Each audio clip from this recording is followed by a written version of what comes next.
Well, Dangote Refinery is supposed to start jet fuel exports while seeking crude supplies from IOCs. It's still a concern, even in the commodities market space, as we have the Chief Executive Officer will be joining us in just a couple of seconds to also discuss this, because whether it is petrol, which we expect from Dangote from July, or it is jet fuel or diesel, which is already in circulation in the country, it all boils down to the availability of crude. And we had Mr. Rewane talk about how, of course, we've seen how many times Dangote Refinery had to import WTI, and as I said, they import at the price of Brent. It's supposed to be cheaper, and Brent is a finer sample, I hear from the experts who are there. We have the Chief Executive Officer of Financial Derivatives Company, Mr. Bismarck Rewane. Mr. Rewane, good morning, and I guess we just have to continue in this.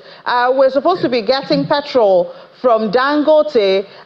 He's supposed to start jet fuel exports. All of this is supposed to build into, the country is looking for foreign exchange and all of that, but if it doesn't have crude, obviously it remains a challenge. Yes, it is true that there are many products that come out of the refinery fractional distillation column. The highest being methane, and then you have dual-purpose kerosene, which is jet fuel. It goes all the way to diesel and petrol, premium motor spirit. But the reality is that I heard the last speaker talk about the contracts. In the commodities market, there are forward contracts, futures contracts, and all of this. So you, as Dangote, as a refiner, definitely to buy its crude at the best possible price. And the truth is that what the Dangote refinery is guaranteeing Nigeria is that you will have refined products, you will have the quality that is global standards, but that the price at which it will be sold will not be subsidized by the private investor himself. So that is the question, and we have no doubt in our mind that the way they're going and the way we're going, we are going to be seeing the prices of these products begin to decline as the efficiencies and economies of scale begin to kick in. What do I mean? I mean that we've seen the price of diesel, which went as high as 1,700, now down to 1,200. In fact, some places 1,100. That has a major impact on the rate of inflation in Nigeria. If you now take on aviation fuel, which is very, very important, aviation fuel is 40% of the direct operating cost of airlines. So if aviation fuel is now being produced by the Dangote refinery, we think that we could see transportation costs and local transportation costs begin to come down, and that will kick in to the year-on-year inflation rate, which is also very important. So what we are saying here is that yes, you must enforce the laws. Yes, people must be asked to comply, but those have to be in the context of the way the commodity markets are structured. And Dangote is a major investor and needs to be encouraged and protected so that he's not buying crude at a premium from outside of Nigeria rather than buying it from Nigeria. So that is definitely a question that we face today in Nigeria. We need to incentivize our producers and our local investors so that they can get the benefit of it, and the country as a whole will benefit by lower inflation, higher employment, and the level of macroeconomic stability. But now that Dangote has to import crude, what impact can we expect that to have on the products, if this continues? Well, whether he imports it or he buys it from Nigeria, the crude that he buys from Nigeria would have been exported to earn dollars. So once Dangote is buying the crude in Nigeria, it means Nigeria does not have those dollars that it was going to export. But it's much more efficient for Nigeria, for Dangote to buy his crude from within Nigeria and pass on the benefits all the way down the line to West Africa and Nigeria. That way, you'll find that the country benefits more from a much more stable exchange rate, less pressure, forward and backward linkages in the economy, and also the fact that certain sectors that depend on this, the quality and quantity of refined products will benefit, and therefore productivity, output, and the GDP begins to improve. That is what it's all about. So it's not, we shouldn't look at it as a mono-dimensional problem, which is, okay, now we buy crude or we import crude and therefore the exchange rate will now appreciate. No, it is the fact that once output is guaranteed, no matter where the crude comes from, then the quality and quantity of refined products affects all the ancillary businesses and the linkages, and that helps to increase output and then brings down inflation, which is key to this whole process. All right, so let's look at the naira. Just when we thought the naira had stabilized, we saw yesterday, I think in the parallel market, it actually hit 1,005. But the official market really closed 1,490, 1,488. And we've heard a lot of news of, forex inflow has increased and all of that. So what's causing this depreciation at this time? I think the difference between 1,490 and 1,500 is marginal. Cast your mind back to a year ago when the difference between the parallel and the official was something like 400 naira. Now we are talking about 10 naira.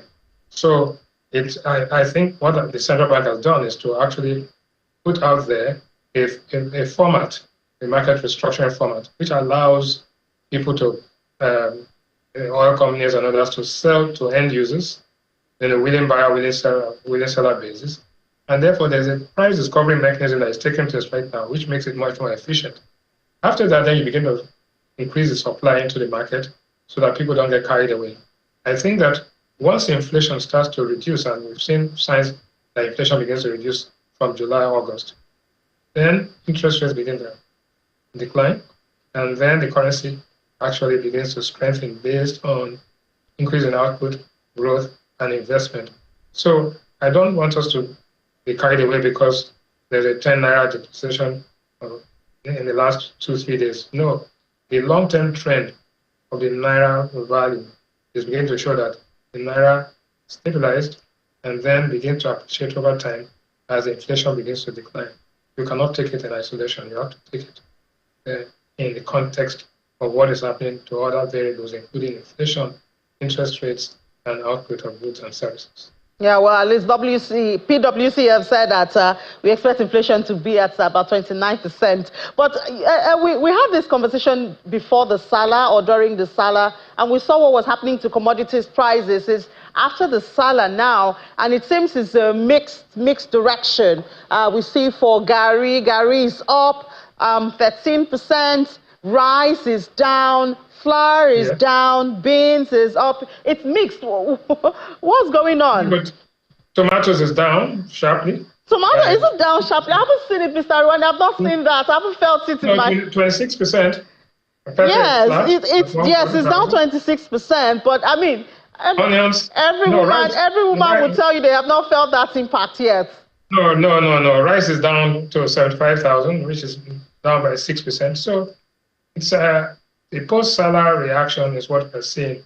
So people have to get rid of their inventory and then begin to replenish their inventory at current prices. So I do not necessarily agree with that Pricewaterhouse that the rate of inflation will come down to 29% in December. I think it will come down to much lower than that, maybe more like 24% rather than 29% in December. But we never know. Everything depends on how the minimum wage issue is handled and managed. If that is managed efficiently, and we now begin to see output increase in certain areas, then we may begin to see inflation actually decline much faster than we thought. But definitely we are approaching the point of inflection. And so, touch wood, we will see price of these commodities into decline as we go into July, August, and then the harvest season begins to kick in. So definitely, Mr. Rewane, 24%. That's very drastic. We are getting to the end of June, so in less than 6 months, inflation will drop to 24%. That's really drastic. No. Why do I say that? Because we've increased interest rates, right? And at this time last year, you have to use the base year effect. At this time last year, what was the exchange rate and what is it now? So because that feeds into what the prices are. You are comparing the price of the goods now to what it was last year. And if inflation is beginning to slow, it will slow first before it begins to decline. And because of the cumulative effect of all of these policies. Again, we don't have a crystal ball that can tell you exactly what it is, but definitely it looks as if the inflationary spiral is going to start declining and begin to have an impact on the general level of prices in the country. So there's some flicker of hope at the end of the tunnel. We'll count down. We'll count down to December and see that. But thank you so much for your time and perspective, Mr. Bismarck Rewane, Chief Executive Officer of Financial Derivatives Company. Thank you very much for having me. So it's almost time for Sunrise Daily to continue, but let's just look at the numbers and see that the NGX closed in the red yesterday. I guess we shouldn't be surprised. A lot of frenzy going on at the Eurobond, the fixed income market. It opened yesterday, so we expect attention to have moved there, which is exactly what happened. But don't worry, I think the banks will bring attention back to the NGX. Activity yesterday was more off green. There you have it. Value was down, but deals was really good yesterday. A lot of deals took place, almost 10,000. Top gainers were the penny stock. Penny stock drove the market. You will see insurance up yesterday, just like it closed last week. But we'll give you fresh numbers, intraday numbers at 1 p.m. Business Incorporated. Ladi Williams will be here with Will Ibong. And then, but now let's head back to the Sunrise Daily Studios. I'm sure they're waiting for you.